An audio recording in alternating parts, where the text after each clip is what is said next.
Conversas no FM. Conversas no FM, um programa que acontece aqui aos domingos a partir das 13 horas. Conversas no FM, um programa de João Figueiras.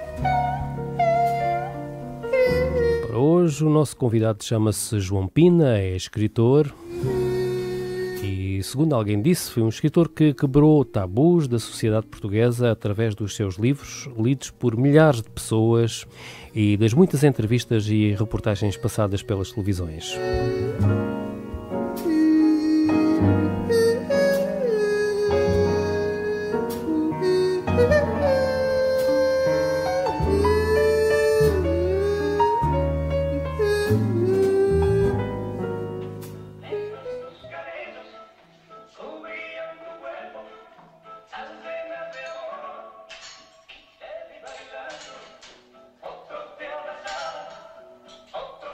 Vivíamos do ar.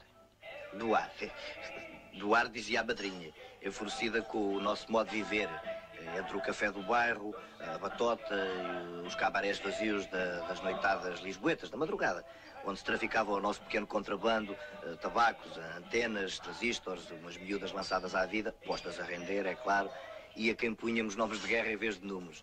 Era a Palito La Reine, a Rosa Enfeitada, a Dini Bocas Fora, a Lili Bobó, por acaso até agora é uma senhora. Bem, conhecemos a Rita numa dessas madrugadas. Ela veio por trás pedir-me lume, como num filme de aventuras. Dá-me lume.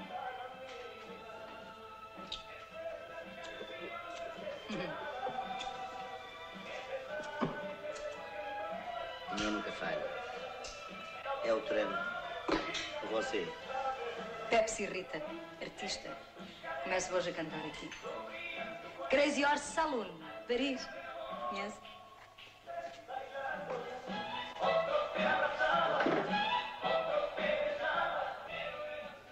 Esta já cá mora. Queres ver?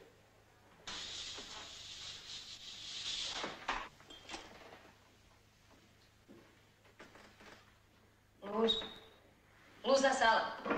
Oh, mademoiselle. É, filho, o que é que tu queres? A tua sombra põe no chão. Então conte-me lá como é que era no Crazy Mob. Larga a mulher que vem de uma galtéria.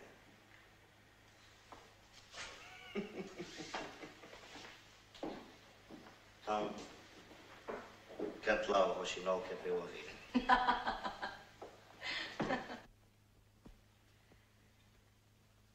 Disseram-me um dia, Rita, põe-te em guarda. Aviso-te, a vida é dura, põe-te em guarda. Cerra os dois punhos e andou, põe-te em guarda. Eu disse adeus à desdita, lancei mãos à aventura, ainda aqui está quem falou. Galguei caminhos de ferro, põe-te em guarda. Palmilhei ruas à fome, põe-te em guarda. Dormi em bancos à chuva, põe-te em guarda. E a solidão não erro, se eu chamá-la o seu nome, vai que nem uma luva. Andei com homens de faca, põe-te em guarda. Vivi com homens safados, põe-te em guarda. Morei com homens de briga, põe-te em guarda. Ora, muito boa tarde, João Pina. Obrigado por ter vindo ao Conversas no FM. João Pina foi um homem da noite lisboeta no final dos anos 60, princípios dos anos 70. Nós iniciamos aqui o nosso programa com um excerto de Quilas, o Mal da Fita, a Rita e o Quilas, para nos enquadrarmos mais ou menos nessa época. Como é que era a noite lisboeta no final dos anos 60, João Pina?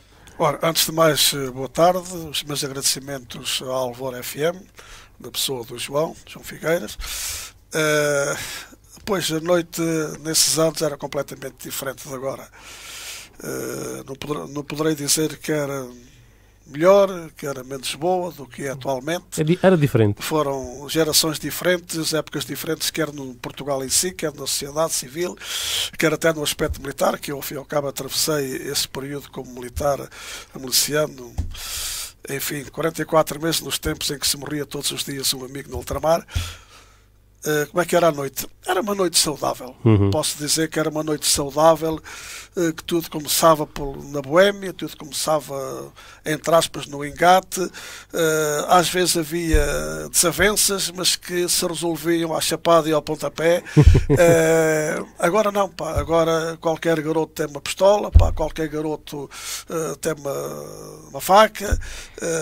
Mas o Estado Novo, na altura, controlava um bocadinho a noite, não é? Era tudo controlado. Tudo controlado. Posso dizer que eu, conforme é do conhecimento público, eu atravessei o meu período de iniciação, foram 12 anos nos tribunais, então passava tão bem porque os cartões da Direção-Geral de Justiça eram iguais ao da Judiciária e até da PIDE, a famigerada PIDE, e tinha alguns amigos inspectores, agora são inspectores, na altura eram agentes da Polícia Judiciária, e havia uma secção que era chefiada ao termo pelo agente Parente e Dimas, que pura e simplesmente qualquer homem para mais de 21 anos, porque ainda estamos no tempo dos 18 anos, ou estão 18 anos emancipados, qualquer homem ou mulher que fosse encontrada na via pública, ou numa esplanada ou num café, que mostrasse indícios de riqueza ou sinais que não trabalhava, por isso que não se identificava como empregada disto ou daquilo, era pura e simplesmente conduzida à esquadra, e às vezes estava lá umas semanas a uns meses.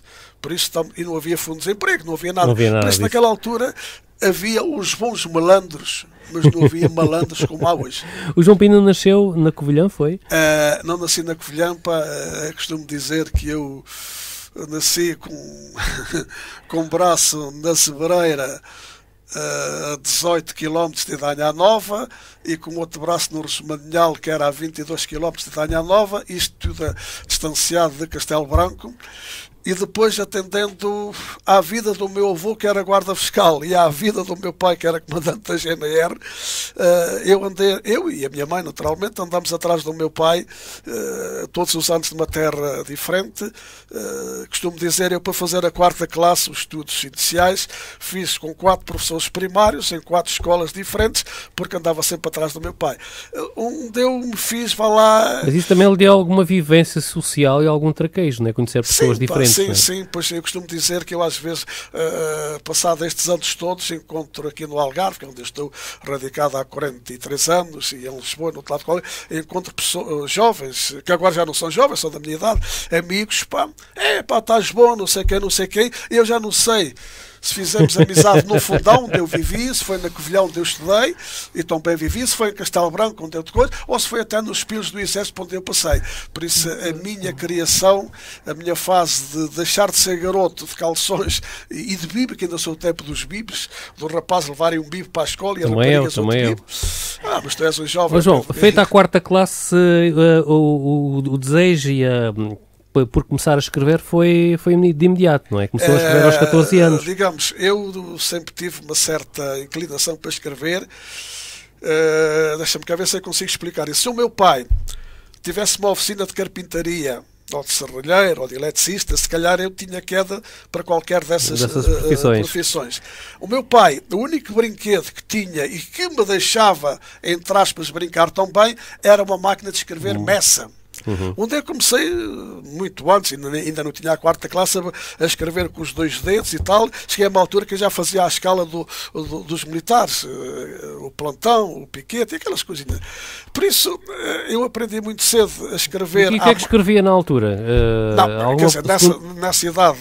Sim, digamos, a partir do momento em que começou a escrever mais a sério. Comecei a escrever sensivelmente, vá lá, ficção com meus 13, 14 anos, a escrever a esferográfica, a velha sebenta. Sim. A velha sebenta, comecei por escrever assim, a inventar. Lembro que o meu primeiro livro, que era uma sebenta, eram os grandes corsários, que nessa altura mal conhecia o mar, mas arranjei uma guerra de barcos de piratas no Golfo Pérsico, não sei quem. E com a sua escrita também conseguia encantar as raparigas lá da sua terra? Fizeste o trabalho de casa. Pois tem que ser. Isso já foi numa fase, talvez, dos meus 16 anos, que eu dava-me ao luxo, nos testes, nos pontos, que na altura era pontos, agora é mais testes, ou trabalho, já não sei, de português, dava-me ao luxo de receber as perguntas todas. Respondia a meia dúzia delas na parte gramatical, só para explicar que eu mais ou menos percebia algo daquilo, e depois pegava na redação. E eu, enquanto os meus colegas perdiam ali 50 minutos a responder a tudo e não conseguiam responder a todos, como deve ser, uns porque não sabiam, uns porque não tinham tempo, eu dedicava-me a 100% à chamada redação e tirava sempre um suficiente, às vezes mais. E a doutora Fernanda Esteves, nunca mais me esqueço o nome dessa professora, dizia assim, pô, aqui o João Pina não precisa de responder a essas perguntas de interpretação, porque ele na redação respondeu a tudo. Por isso eu comecei a ser acarinhado com a crítica que essa professora de português fazia e sem-me a perceber... Foi um incentivo. Exatamente, um incentivo. Com que idade depois vem para Lisboa, João? Bom, depois a minha vida, conforme te disse, eu tinha um pai, Deus lá o tenha, eu aprendi tudo com esse meu pai, ensinou-me tudo, deu-me tudo de bom, mas nunca, o meu pai dava-me tudo, quase nada. Eu já vou explicar como é que dava-me tudo, quase nada. Mas nessa altura eu estava... aquilo que se chama agora o 7º ano, na altura não era, que chama o 12º ano, na altura não era. O meu pai, como atendendo a ser da GNR, era amigo e controlava mais ou menos a secretaria da escola, os tribunais, as finanças, isso tudo. E apercebeu-se que no dia 24 de agosto não me tinha levantado, neste caso da cama, não tinha ido para a Covilhã, quer dizer, resumindo dele, apercebeu-se que eu não me tinha matriculado. No dia 25, às 8h30 da manhã... O que era grave. Que era gravíssimo. No dia 25 de agosto, lembro-me perfeitamente que nessa altura andava armado em música, tinha a mania que tocava bateria. O meu pai, como comandante da GNR, fazia aqueles arraiais, aquelas festas ali na Redondeza. Lembro-me que era no Castelejo, uma vila, uma aldeia do Fundão. E o meu pai viu-me lá, armado em música, e também eu vi ele armado em comandante, a GNR, etc. Bom, o meu pai tinha a certeza absoluta que eu cheguei a casa, como deitei lá para as 4, 5 da manhã. E sei que eu acordei talvez lá para as 9 menos um quarto, mais ou menos esta conversa. Então, Maria, onde é que está o garoto? Oh, Manela, então o garoto está a dormir, não é que ele esteja a dormir? Então vai lá acordar esse garoto e tal. E eu lá acordei e tal, a minha mãe, João, levanta-te lá, o teu pai, olha que o teu pai não está para festas e tal. Mas o que é que foi? Então, mãe, deitei-me lá um bocadinho, pô, eu sei que te levantaste, mas vamos lá levantar, vida de cão aqui no ar. E o meu pai estava a fazer a barba, presumi eu, levanta-te e tens 10 minutos para te vestir, vida de cão aqui no ar. E eu lá me levantei, porque era um respeito, era um garoto ainda, tinha 17 anos. Resumindo, saio de casa com o meu pai, atravessamos a Avenida José da Cunha Taboada, nunca mais me esqueci dessa avenida, e chegamos ao Fundão, entramos no edifício chamado Espaço da Conselho, todas as terras tinham isso e têm, entramos, eu sabia que estava a algures, ou na Câmara Municipal, ou nas Finanças, ou no Registro Civil, qualquer coisa. Chegamos ao segundo andar, entramos, e ele disse, chefe, está aqui o rapaz. Então é que és o Pina Júnior, estou. Então entra aí que já tomo conta de ti. Eu nem sabia onde é que estavam. Depois já por cima estava no tribunal. Resumindo, e para acabar sim, porque a história de vida é curta e temos que ir abreviando. Percebi-me que estava no tribunal, percebi-me, passado um dia ou dois, que estava a estagiar. E assim começou a trabalhar. Adaptei-me facilmente. E no dia 18 de dezembro, que já nem me lembrava do que é que eu estava a fazer, o meu pai entra lá. O meu pai andava sempre ali no tribunal, por causa da vida dele. Né? Chega lá, chefe, posso levar o rapaz? Não te leva lá o rapaz, ele é seu, não é meu. Vamos ao terceiro andar, entramos, aí já conhecia mais ou menos aquilo, a Conservatória do Registro Civil, e ele diz, Gabriel, está aqui o rapaz. Então só um bocadinho, passados 5 minutos, mandaram-nos entrar e ele começa a ler o auto de emancipação. Acaba aquilo, ele assinou, eu assinei, pronto, rapaz, a partir de hoje és maior, se fores preso eu não te vou lá buscar. E pronto, e a partir desse dia, da parte da tarde, fui nomeado funcionário do tribunal. Pronto. E nós vamos aqui à balada da Rita, um tema de Sérgio Godinho, e já voltamos.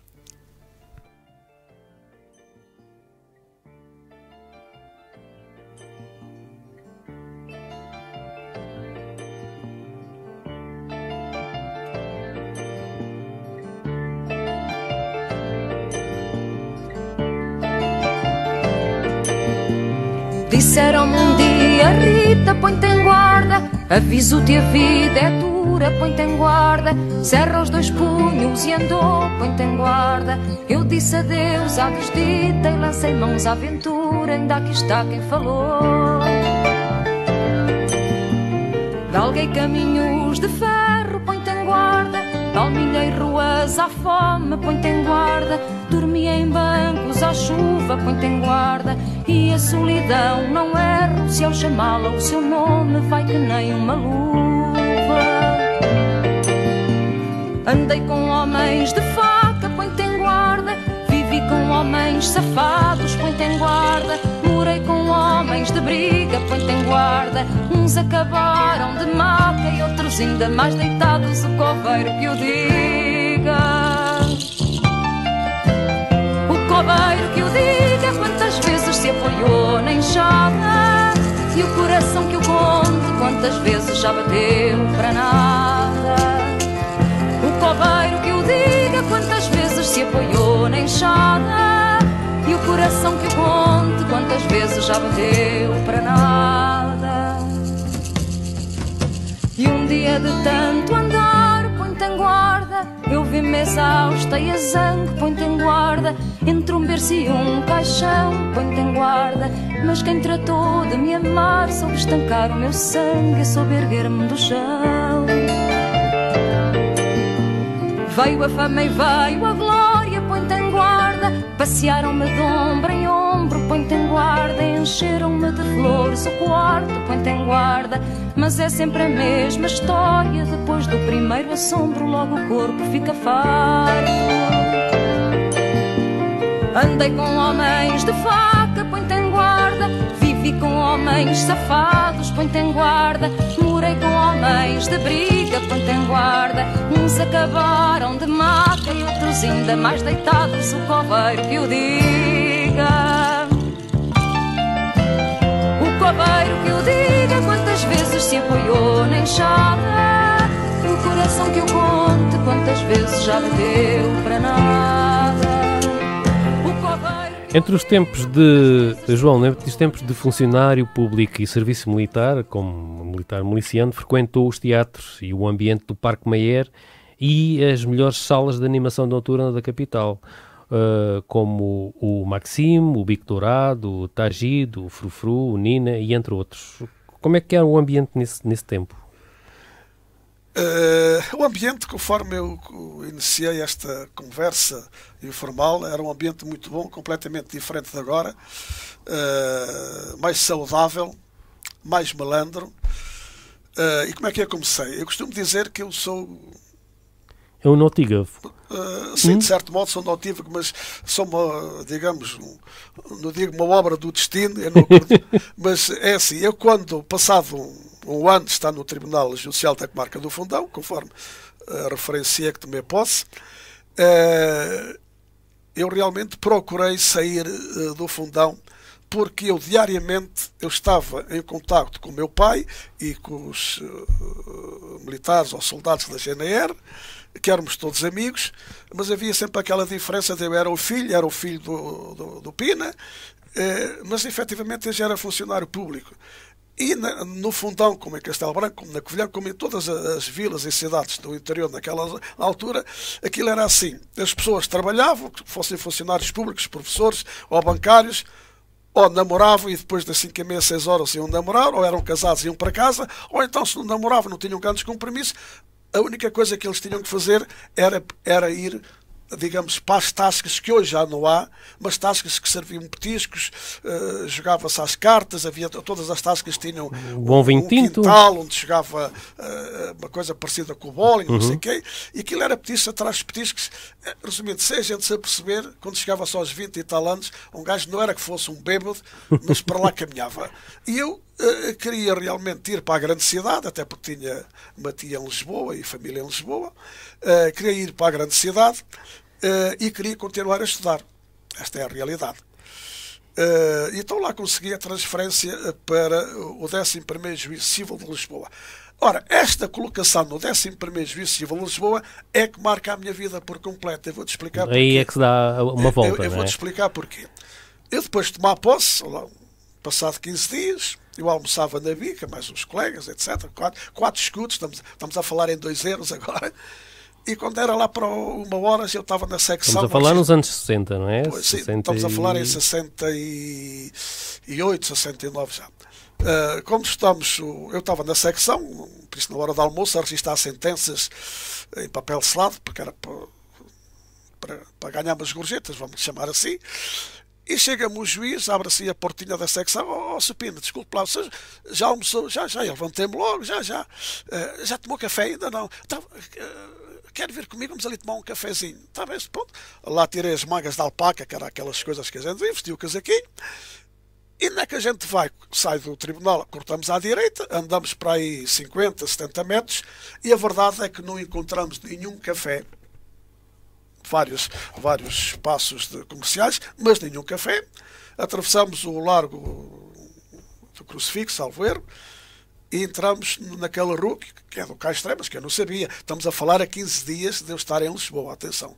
Ainda estava muito verde, era muito verde. Entramos lá num café. Vejo um balcão muito grande, muito comprido, um palco, uma bateria com um piano, um saxofone, e vejo, aquilo havia uma data de mesas, tudo preenchido com pessoas executivas, como se diz o outro, mas havia também uma data de mulheres, todas elas bonitinhas, sentadas ao balcão de primeiro andar, com aqueles vestidos de noite, com aquelas rachas nas pernas, e aquilo para mim era muito esquisito. Estamos a falar de um indivíduo com 18 anos que vem das Beiras. Que falava assim.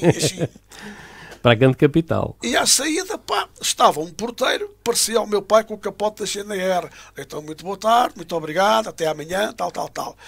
E eu, ao sair do carro, quer dizer, lá do café, olhei por cima do onde e vejo escrito Europa Bar. Atravesso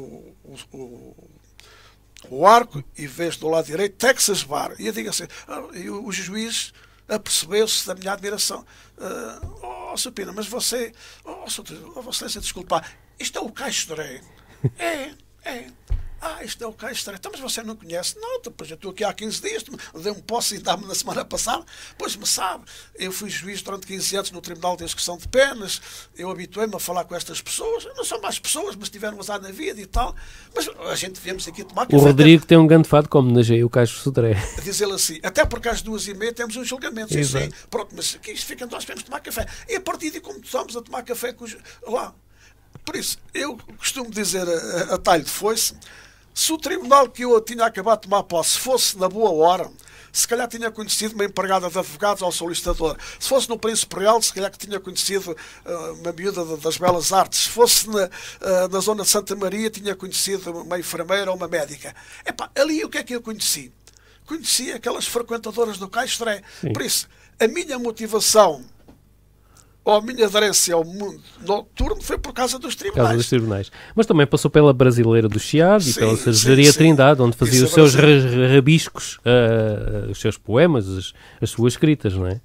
Isso é brasileira, ainda hoje, e durante 14 anos já vivendo no Algarve, a 100%, eu ia todas as segundas-feiras, só para tomar café na Brasileira, que passava lá às segundas-feiras à tarde e à terça.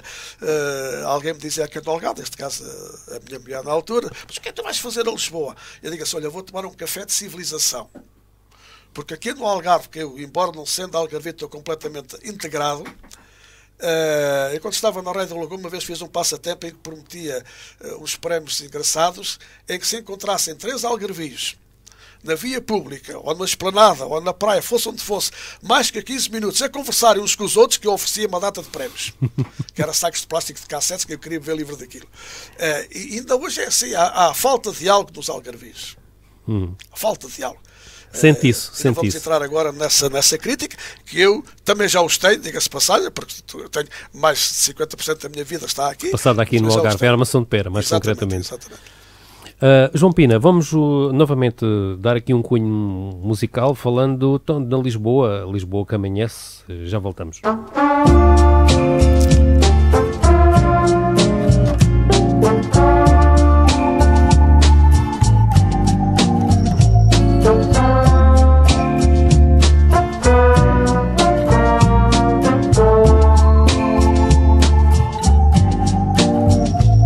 Cansados vão os corpos para casa, dos ritmos imitados de outra dança. A noite finge ser ainda uma criança de olhos na lua, com a sua cegueira de razão. desejo. A noite é cega e as sombras de Lisboa são da cidade branca, escura a face. Lisboa é mãe solteira, amou como se fosse a mais indefesa princesa que as trevas algum dia coroaram. Não sei se dura sempre esse teu beijo, ou apenas o que resta desta noite. O vento enfim parou, já mal o vejo por sobre o Tejo. E já tudo pode ser, tudo aquilo que parece, na Lisboa que amanhece. O Tejo que reflete o dia à solta, à noite é prisioneiro dos olhares. Ao cais dos miradouros vão chegando dos bares os navegantes, amantes das teias que o amor e o fumo tecem. E o Necas que julgou que era cantora, que as dádivas da noite são eternas. Mal chega a madrugada, tem que rapar as pernas para que o dia não traia de tristes que não foram nem marmenes. Não sei se dura sempre esse teu beijo, ou apenas o que resta desta noite. O vento enfim parou, já mal o vejo por sobre o Tejo. E já tudo pode ser, tudo aquilo que parece, na Lisboa que amanhece. Na Lisboa que amanhece, o João viu muitos amanheceres na Lisboa de outrora. Trabalhava no Tribunal Cível e, a partir daí, como é que as coisas se desenvolveram? Pois tudo isto é... Os acontecimentos sucedem-se uns aos outros, quase sem a gente se aperceber. Pronto, eu chego a Lisboa com 18 anos, 19 anos, e depois de estar embranhado, além do tribunal, e também na noite. E na noite porquê? Porque, conforme disseste, eu estava no Tribunal Cível e havia determinados processos em que os executados eram gerentes de discotecas, de casas de... o termo boate não existe, são casas de dança, em termos de alvarás e tudo, clubes noturnos. E as melhores casas de Lisboa, na altura, todas as casas continuam a ter problemas, digamos, com os tribunais. Problemas simples. É o indivíduo que não manda os descontos para a Segurança Social na devida altura, porque aquilo que deve ele numa hora faz aquele dinheiro, não paga a tempo e horas aos músicos, bom, coisas assim banais. E a maior parte dos casos não pagam porque não têm tempo. Esta é a realidade, não têm tempo. Porquê? Porque no meu tempo a gente chamava um cabareteiro, o dono de um cabaré, a trabalhar bem, nunca fecha a casa antes das 6, 7 da manhã. Depois vai cear. No bom sentido, chega à casa à dele, porque antes de chegar à casa dele, onde tem a mulher e os filhos, já passou por uma ou duas das namoradas, como diz o outro. E, com um bocadinho de sorte, está preparado para adormecer e descansar lá para as 10 da manhã. Quando acorda, vai correr fazer o que tem que fazer, e esquece pura simplesmente de pagar. Pronto. Então eu, como era o mais novo do tribunal, escrevi a dizer: Sapina, você, como é jovem, não tem nada que fazer, está aqui estes processos. Trabalho ideal para si. Você vai lá falar com eles, não se pode fazer essas diligências à noite, porque depois do sol... Mas você diz: quando é que você resolve isso e tal. E eu, como funcionário público, isto eu posso falar à vontade, porque já passaram muitos anos, aliás, isso está publicado em livros, não tenho responsabilidade nenhuma a dizer, até porque não meti ninguém ao barulho.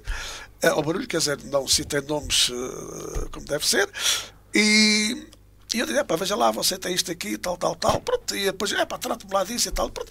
Naquela altura nem se ouvia falar, mas já se podia fazer os pagamentos por conta.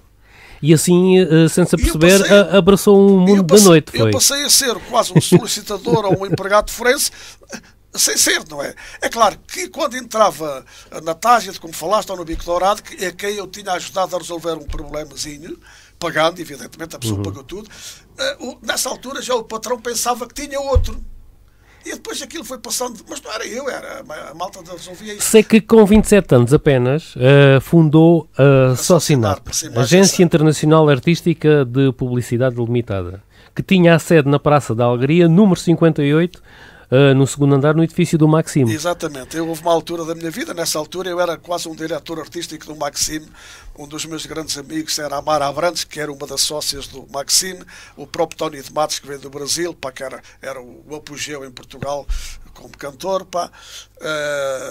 Eu fui um género de muleta ou de bengala, como queiram, do falecido Alfredo Merceneiro. Alfredo Mercedes já não cantava, tinha uma certa idade, então ele fazia da Márcia Condessa quase o seu escritório. Eu aparecia lá, telefonavam-me, porque eu estava sempre no Maxime, telefonavam-me, eu lá ia ter com ele, e então telefonavam para a Márcia. Então eu tinha que ir à Adega Machado, ou tinha que ir ao senhor não sei quantos, era um género de chofé dele também, e o nosso tio Alfredo só cantava por uma Dona Maria das Grandes, quer dizer, chegava lá, porque lá o gerente telefonava, o Forcado, que era de um amigo meu de Idanha Nova, aliás o pai era oficial de diligências, agora é de justiça, que era o Mourão, ele dizia, traz o Alfredo, o tio Alfredo, está aqui uma malta que eu quero. E pronto, e o tal velho, o gajo chegava ali, faz conta que não era nada com a gente, e aquilo, ele só cantava, só se sentava numa mesa com 1000 escudos. Estamos a falar de uma Dona Maria, estamos a falar antes do 25 de Abril, atenção. O João agenciava artistas, bandas musicais, pugilistas, e também tinha tempo para coordenar campanhas de publicidade para as rádios. É bom que se diga isto. Eu sempre tive sorte, as pessoas vinham ter comigo, coincidência. Eu fiz amizade com o fundador da Agência Portuguesa da Revista, um grande algarvio que passou ao lado, o Vitoriano Rosa, que é pai de um homem também muito grande que está na RTP, que é o Vasco Rosa. O Vitoriano Rosa, que é de Olhão, sempre foi da oposição, diga-se passagem, foi o fundador da Agência Portuguesa da Revista, ele mais o Mário Aguiar e outro que agora qualquer coisa em Mesquita, salvo erro. Eram os donos da Plateia e da Flama. Mas e depois veio o 25 de Abril e um período conturbado pré que, a seguir ao 25 de Abril, claro, que fez as coisas desequilibrarem-se um bocadinho. O 25 de Abril, eu como não me queixo, antes pelo contrário, estou agradecido ao 25 de Abril, mas costumo dizer que não começou da melhor forma para mim. Isto porquê? Porque durante, agora recuando um pouco, passando aí uns 2 anos de eu andar a 100%, entretanto saí do tribunal, depois fui para um escritório de advogados, o Dr. Almeida Ribeiro, que era o bastonário dos advogados na altura, mas aquilo era uma confusão que eu já não sabia. Eu num bolso tinha coisas forenses para tratar, no outro tinha fotografias dos artistas. Estava dividido. Ainda não havia internet, não havia nada. Eu cheguei a uma altura que já ganhava de comissões, o agenciamento, 4, 5 contos por dia. Atenção, estamos a falar. Era muito dinheiro, muito dinheiro. Eu digo assim, tenho que tomar juízo que isto não é vida para mim. Porquê? Porque eu não era namoradas, eu tinha aquilo que agora chamam aquelas amigas especiais, tinha uma série de amigas, não vou agora falar em nomes porque muitas delas continuam a atrações e lá na Ribalta, mas elas eram jovens, eu também era jovem, e pronto, havia uma certa amizade, eu protegia certos ambientes e depois no meio dos copos acabávamos na cama, é o termo. E eu cheguei a uma altura que aquilo não era vida para mim. Aquilo não era vida para mim, porque eu conhecia tudo, era conhecido. Vou tomar juízo. Tinha uma namorada, que era a minha namorada séria, a única miúda que eu conhecia de boas famílias, que tinha sido minha colega precisamente nos advogados, era a minha secretária lá no escritório do Dr. Almeida Ribeiro.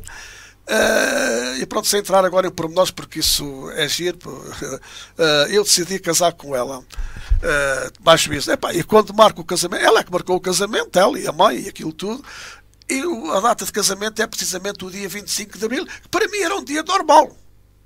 Pá, simplesmente chego ao dia 25 de Abril, fiz a minha despedida de solteiro às 6 da manhã, saio daquilo que depois foi a Galeria 48 e não sei quem, e vejo ali os indivíduos que iam para... Pronto, os militares todos a atravessar a Dia da Liberdade. O que é que eu pensei? Que vinham da semana de campo, ou que iam para a semana de campo, aguentei-me ali, fui para casa com os copos, bem entendido, ainda não havia balão, e acordei. Sou uma desgraçada, e não sei quem, mas o que é que se passa? Bem, não casamos, há 2 anos estou à espera, não casamos, mas espera aí um bocadinho, o que é que eu penso? Pensei que estava com os copos e me esqueci de ir ao casamento. Epá, entretanto, olho para o relógio e vejo 9 horas e 5 minutos. Epá, mas espera aí, estamos acordo, mas não casamos porquê? É a guerra, é a revolução, é o movimento. E, entretanto, liguei o rádio e o movimento das Forças Armadas e assim, olha, a gente não casa, então deixa-me dormir. Pronto, quer dizer, eu, quando quero tomar juízo, levo com o 25 de Abril. A partir de 1976, afasta-se definitivamente do trabalho dos tribunais e de Lisboa, criando a empresa Botep, Sociedade Exploradora de Espetáculos Limitada, que comprou as boates A Cave, em Alcantarilha, no Algarve, o Mocho, na Praia de Mira, o Forno, na Figueira da Foz, fixando a residência e a armação de pera. Depois, em 79, negociou as boates o Mocho e o Forno, ficando só com a Cave, e em 1980 passou a administrar o restaurante Dom João em Alcantarilha, que transformou em Casa de Fados. E depois o restaurante Girassol na Praia da Senhora da Rocha, em Armação de Pera. Como é que foi esta transição para o Algarve em 1976? Foi complicado ou geriu no meio das facilidades? Não foi complicada. Toda esta conversa, mais em pormenor, faz parte dos meus livros. Não foi complicada, simplesmente cheguei a uma altura em Lisboa, após o casamento, e recapitulando aquela média que eu recebia, que eu ganhava 3, 4, 5 contos por dia, a seguir ao 25 de Abril, acontece precisamente o contrário. Eu chegava a uma casa de espetáculos, o patrão tinha sido saneado, chegava a outra, havia um plenário, nem sequer me deixavam entrar, e pronto, tudo isto originou, entretanto ainda pensei em regressar aos tribunais, porque estava com licença ilimitada, e lá os esquerdo dizer, pá, João, você não regressa, que isto agora, e depois lá os antigos colegas e outros novos que eu não conhecia de lado nenhum, todos de barba, e todos, todos os dias havia reuniões dos vários partidos, pá, e eu disse, pá, isto não é vida para mim. Entretanto, eu regresso, quer dizer, vendo, como eu já trabalhava com os artistas, bem entendido, é-me feita uma proposta de comprar a Cave, ou seja, uma boate, que eu estou em Lisboa, na Cova do Galo, a almoçar com o Vasco Morgado, já falecido, ou seja, não é o Vasco, é o Vasco Morgado, da Laureles, etc., mas o Artur Pereira, e eu disse, aconteceu-me isto assim, você está aqui há 1 hora, isto assim, então você está à espera de quê? Você vai para Lisboa, mas eu não percebo nada de boates, quer lá saber das mulheres, mas você, pronto, então venho para o Algarve, trouxe um conjunto que estava na altura no Casino Estoril, pronto, e assumo que explorei a boate durante 12 anos, ganhei muito dinheiro, e apaixonei-me pelo Algarve, atendendo ao clima, atendendo isto tudo. Já voltamos.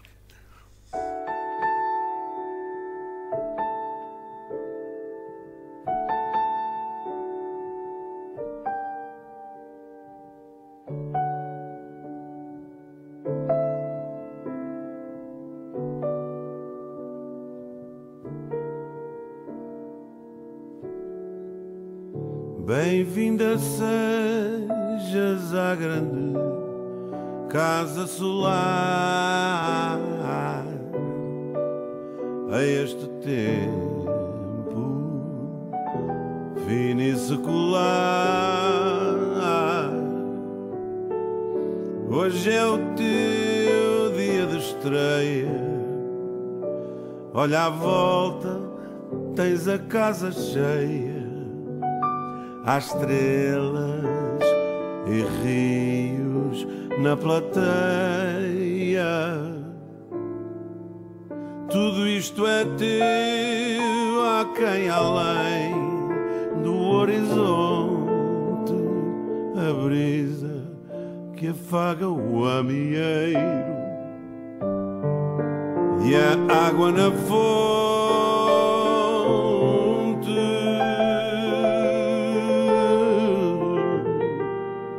Bem-vinda sejas, Maria.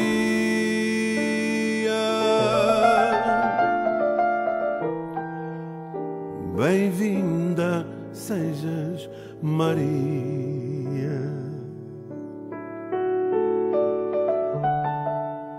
Por ti as águias velam no cimo dos montes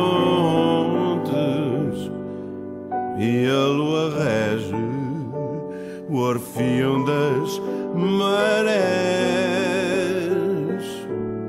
À noite os poetas decifram os lunários para ver se conseguem descobrir quem és. Tudo isto é teu, a terra é tua, serventia, mas vais ter de lutar por ela e por ti em cada dia.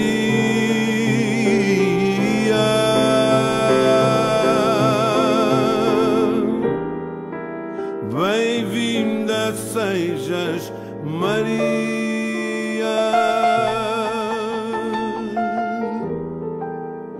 Bem-vinda sejas, Maria.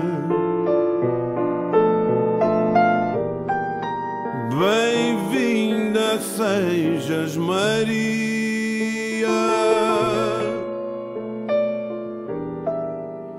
Bem-vinda sejas, Maria.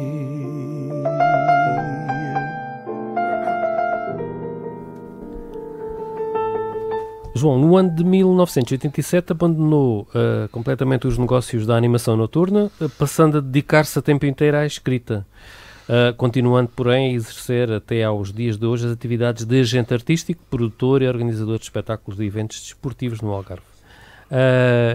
Alguns títulos, algumas pessoas conhecem, outras não. Um Homem da Noite, Profissionais da Noite, Dor de Corno, Boca no Trombone, Estado de Alma, Devaneios. São os livros que escreveu até agora, entre muitas crónicas para vários ordens de comunicação social. Um Homem da Noite é a história de um rapaz recém-chegado a Lisboa, vindo das Beiras. Isto é uma história autobiográfica. Aliás, eu costumo dizer que nunca soube, nem sei quando acaba a realidade e começa a ficção, porque, quanto a mim, ficção parte sempre de algo que aconteceu com as pessoas. O Homem da Noite é efetivamente aquilo que eu tenho estado a falar, se bem que é impossível eu ter contado isto, porque são 500 e tal páginas, salvo erro 575, já não sei. São muitas histórias, muitas histórias. Os Profissionais da Noite já é quando eu chego ao Algarve, e toda a vivência que eu tenho tido no Algarve, não como participando diretamente, mas observador in loco, como diz o outro. A Dor de Corno. A Dor de Corno é tão bem baseado na minha história, de muitos amigos meus, que tiveram uma vida muito boa, recheada de mulheres bonitas, mulheres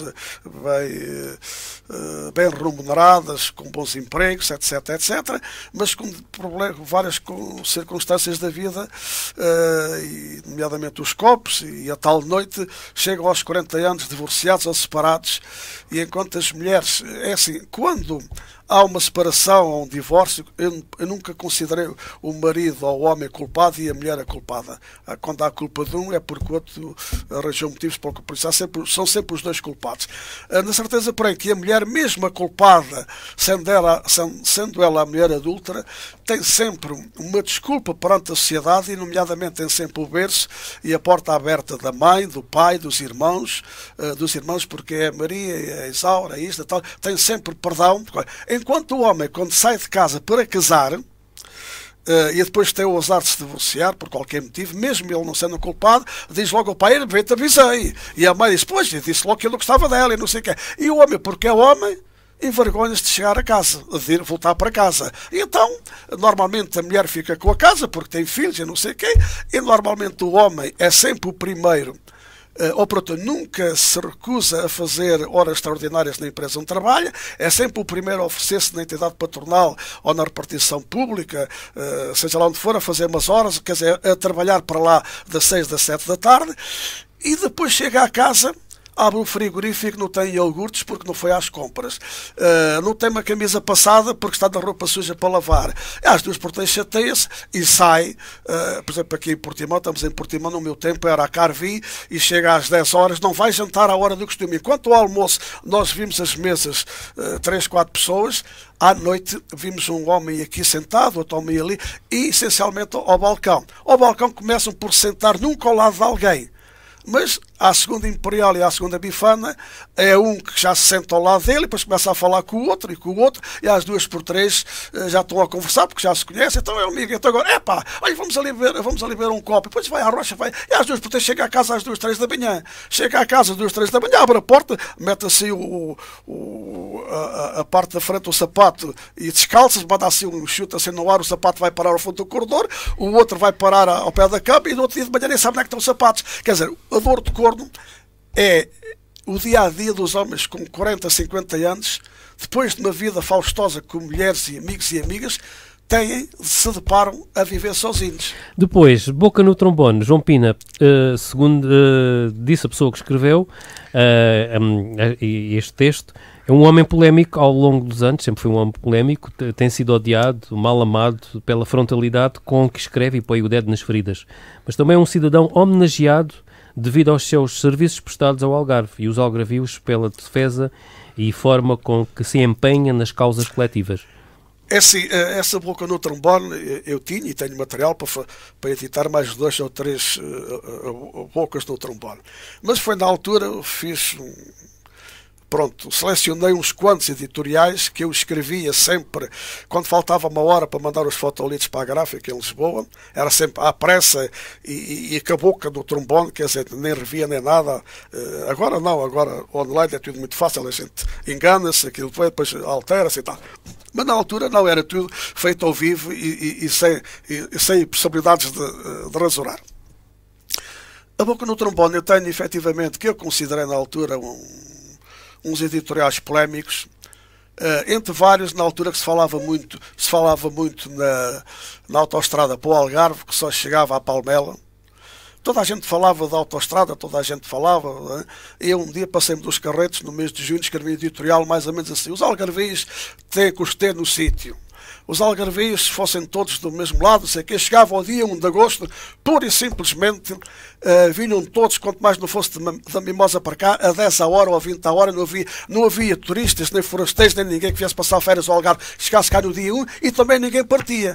Bom, posso dizer que aquilo deu uma polémica muito grande, posso dizer que nesse dia 1 uma força de helicópteros comandada pelo ministro Jorge Coelho, o governador civil era o filho Anastácio, assim, não era? Filho Anastácio.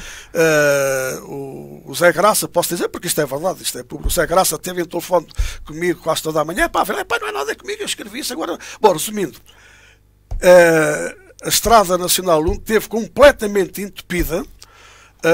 A Brigada de Trânsito desviou o trânsito todo lá pela Serra do Caldeirão e ali para a Serra que vai parar ali a Lagos.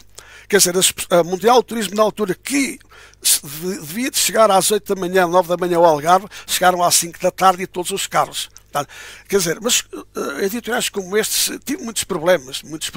E para finalizarmos, devaneios são o resultado de horas de insónia e de correria do autor em publicar diariamente coisas suas no Facebook, qual biblioteca virtual para milhares de amigos, comentários de incentivo e de discórdia na hora. Tem o Algarve Mais, que é digital e que foi um grande sucesso em papel. O João, com esta idade, ainda continua com uma atividade invejável. O Algarve Mais Notícias, que depois acrescentei há 2 anos a palavra notícias, porque é tudo igual, mas com uma grande diferença: deixou de ser papel para ser online, a maneira gráfica, a paginação é diferente porque é online, as pessoas para lerem a revista tinham que ir comprar. Agora não é preciso comprar nada, basta clicar no www.algarvemais.pt. O que é que eu posso dizer? De certa forma, o João adaptou-se às novas tecnologias. Exato. E ao próprio mercado. Se me dissessem há 30 anos que o João Pina ia acabar os dias na internet ou nas redes sociais, ia dizer, mas que jeito, bom, dizia logo assim, não é? Por isso eu passo muitas horas na internet, quer dizer, nas redes sociais. Mas repito, o Algarve Mais Notícias está com 4.400.000 e tal leitores ou visitas, como quero entender. Ao nível de... Criei... Hoje eu não gosto muito de falar em termos pessoais, mas tenho uma rede de seguidores, ou de fãs, ou de amigos, que já nem consigo codificar, 20, 30 mil, não sei. Se eu passar um dia que não escrevo, que não publico nada, telefonam-me, mandam mensagens privadas a perguntar se eu estou doente. Porque de vez em quando estou doente. Mas é quase como uma obrigação, por tempo, com os seus seguidores. Mas acima de tudo tem sido uma ferramenta de trabalho. Posso dizer que todos os poemas, em 2 livros, o Devaneios e Alma... O Estado de Alma. Foram todos poemas que foram publicados no Facebook e que tiveram nenhum poema desses com menos de 300 ou 400 likes, não é? É isso que chamo. Depois selecionei aqueles e alterei umas coisas. Posso dizer que eu agora, se a vida me corresse bem, tudo isto lá anda sempre ouvindo metal, tudo isto só se faz com dinheiro. Isto mudou tudo a minha vida, não vou agora entrar no passado, só te posso dizer aqui, entre aspas, Algarve Mais deixou de estar nas bancas, porque eu tenho as câmaras municipais do nosso Algarve, têm uma dívida para comigo de muitos milhares de euros. Dava perfeitamente para editar a revista até ao fim dos meus anos, mas ficamos por aqui. João, foi um gosto tê-lo aqui, até uma próxima, obrigado. Obrigado eu também.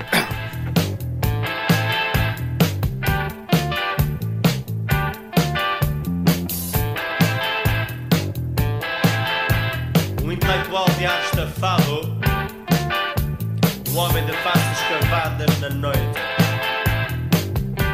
cruza o bairro alto no silêncio dos ténis claros, em passos largos de dança.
Quando a fome aperta, ele toma o caminho da fábrica ou do estaleiro. E na próxima fuga entra na pele do animal que o torna agressivo. Reputação ideal.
Música